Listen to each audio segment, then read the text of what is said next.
ایک لڑکا اور لڑکی کی شادی ہوئی اور وہ دونوں گنگے تھے۔ بچپن سے ہی وہ اپنی معذوری کی وجہ سے تنقید کا نشانہ رہے تھے۔ ان کے رشتہ دار، ان کے دوست انہیں ان کی معذوری کی وجہ سے تنقید کا نشانہ بنائے رکھتے تھے۔ وہ دونوں اس تنقید کی وجہ سے بہت پریشان رہتے تھے۔ تو جب ان دونوں کی شادی ہوئی تو ان دونوں نے فیصلہ کیا کہ وہ دونوں ان سب سے دور ایک اپنی الگ دنیا میں رہیں گے، ان سب سے دور رہیں گے۔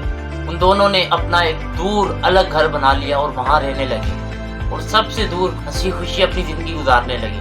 کچھ عرصے بعد ان کے گھر میں ایک بیٹا پیدا ہوا۔ اللہ تعالیٰ نے انہیں اولاد دی تو انہوں نے اپنی اس معذوری کی بنا پر اپنے بیٹے کا نام آواز رکھا، اور وہ بولتے تھے کہ ہمارا بیٹا بولے گا اور پوری دنیا سنے گی۔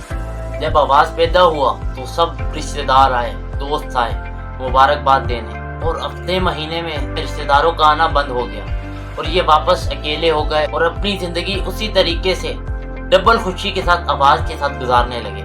یعنی اب ان کے پاس بہت زیادہ خوشیاں تھیں کہ ان کا بیٹا ان کے پاس تھا۔ جیسے جیسے آواز بڑا ہوتا گیا تو انہوں نے نوٹ کیا کہ ہمارا بیٹا بولتا نہیں ہے، کہ ہمارا بیٹا آواز نہیں نکالتا ہے۔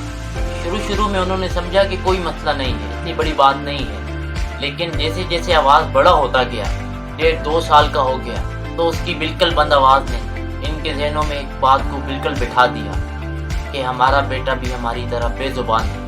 تو انہوں نے اس وقت ایک بہت عجیب فیصلہ کیا کہ ہمارا بیٹا آج کے بعد کسی سے نہیں ملے گا۔ جس طریقے سے ہم تنقید کا نشانہ بنے تھے بچپن میں اپنے رشتہ داروں سے، اپنے دوستوں سے، ہمارا بیٹا کسی کی تنقید کا نشانہ نہیں بنے گا، اس سے کوئی پریشان اور تنگ نہیں کرے گا۔ اس لیے انہوں نے یہ فیصلہ کیا کہ ہمارا بیٹا ہمیشہ ہمارے پاس اور گھر میں ہی رہے گا۔ اگر کوئی رشتہ دار آئے بھی تو اس کو اس سے ملنے نہیں دیا جائے، آواز کو اسکول نہ بھیجا جائے، آواز کا کوئی دوست نہیں ہوگا، آواز کے صرف ہم ہیں اور آواز ہمارا ہے۔ انہوں نے ایک بہت عجیب فیصلہ کر کے آواز کو محدود کر دیا اپنے گھر تک۔ جیسے جیسے ٹائم گزرتا گیا اور آواز 5 سال کا ہو گیا تو اس نے ابھی تک ایک لفظ بھی نہیں بولا تھا، اور وہ چلنے پھرنے لگا، لیکن گھر میں ہی وہ محدود رہتا تھا، اور باہر اگر لے کر جایا بھی جائے تو کوشش کرتے تھے کہ کسی کے ساتھ بات نہ کروائی جائے اس کی، اور کسی کو کانوں کان خبر نہ ہونے دی جائے کہ ہمارا بیٹا گنگا ہے۔ اسی دوران آواز کی ماں بیمار پڑ گئی اور اس کی حالت بہت خراب ہو گئی۔ آواز کا باپ بہت پریشان تھا اپنی بیوی اور اپنے بچے کے لیے کہ میری بیوی بھی بیمار ہے اور میرا بچہ بھی ابھی بہت چھوٹا ہے اور میں پورا دن کام پر ہوتا ہوں۔ تو اس نے اس کا ایک حل نکالا۔ اس نے کام کے لیے ایک ملازمہ رکھ لی جو بیوی کی خدمت کرتی، گھر کا سارا کام کرتی، اور اس کے بعد آواز کے ساتھ کھیلنے لگ پڑتی۔ تو ملازمہ اپنا کام اچھے طریقے سے کر رہی تھی، وہ بیوی کو بھی سنبھالتی، گھر کو بھی سنبھالتی، اور آواز کے ساتھ کھیلتی بھی، آواز کے ساتھ باتیں کرتی۔ جیسے جیسے 1-1.5 مہینہ گزرا تو آواز کچھ نہ کچھ بولنے لگ پڑا، تو میں کرنے لگ پڑا، اپنی امی کا نام اور اپنے پاپا کا نام لینے لگ پڑا، وہ جو ملازمہ تھی اس کا نام لینے لگ پڑا۔ اور یہ بہت بڑی بات تھی آواز کے ماں باپ کے لیے کہ ان کا بیٹا بولنے لگ پڑا ہے۔ یہ تو جادو تھا، معجزہ تھا کہ وہ بچہ جو 5 سال تک نہیں بولا، 5 سال کے بعد ایک ملازمہ کے آنے پر بولنے لگ پڑا۔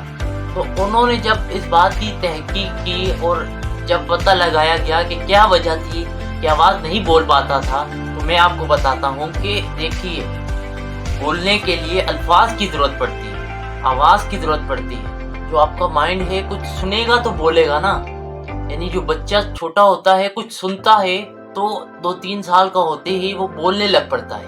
لیکن آواز کے ماں باپ دونوں گونگے تھے، جس کی وجہ سے آواز نے کبھی آواز سنی ہی نہیں۔ تو آواز نہ سننے کی وجہ سے آواز کی آواز دب کر رہ گئی اور وہ ویسے ہی بڑا ہوتا رہا اور کچھ نہیں بولا۔ لیکن جیسے ہی آواز نے ایک آواز سنی، ملازمہ کی آواز سنی، تو وہ با آواز ہو گیا اور بولنے لگ پڑا۔